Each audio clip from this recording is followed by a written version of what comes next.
Thanks so much for watching my last video and for all your comments. It was really nice to see how many people enjoyed the video and found it to be useful.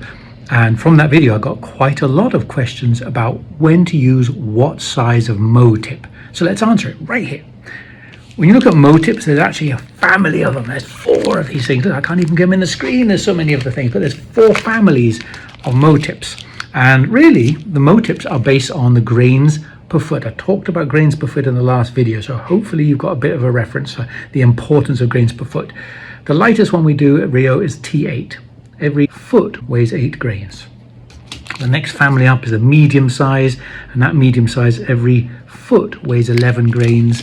And then there's the heavy ones, every foot weighs 14, that's 14 grains per foot. And then the biggest family of all is the extra heavy, and the extra heavy has 17 grains per foot. So each tip changes by 3 grains per foot in terms of mass, weight. That's really important, right? We talked about flies and the relationship of grains per foot to flies in that earlier video. If you didn't see it, you can find it on my social pages. But when do you choose which one? Simply, it boils down to the engine, the fly line that's casting it. So if I'm fishing light-sized fly lines, like a little trout skagit thing like this, I'm going to put on a light type MOW tip. That's great, up to anything in about size 450 grains like that. So 450 and less, I think the MOW tips in the light sizes are the perfect balance.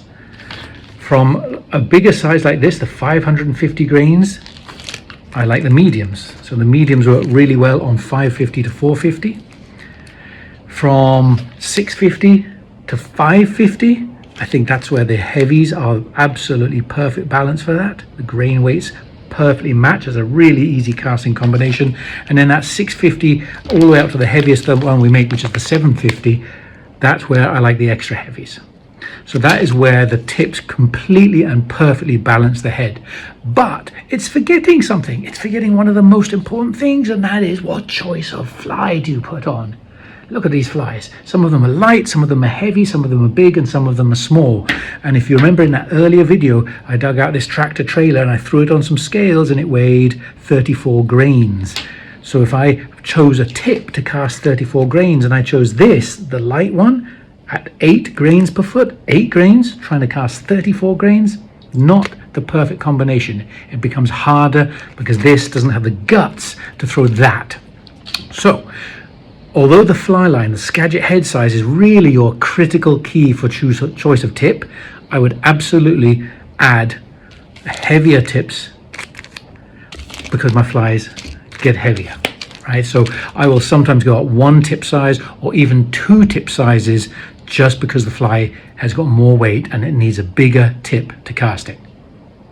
Does that make sense? I hope it makes sense to you. Let me know if it makes sense. Feel free to add some comments and I'll create another video on any question that get asked from this one. Thanks for watching. I hope to see you on the water one day.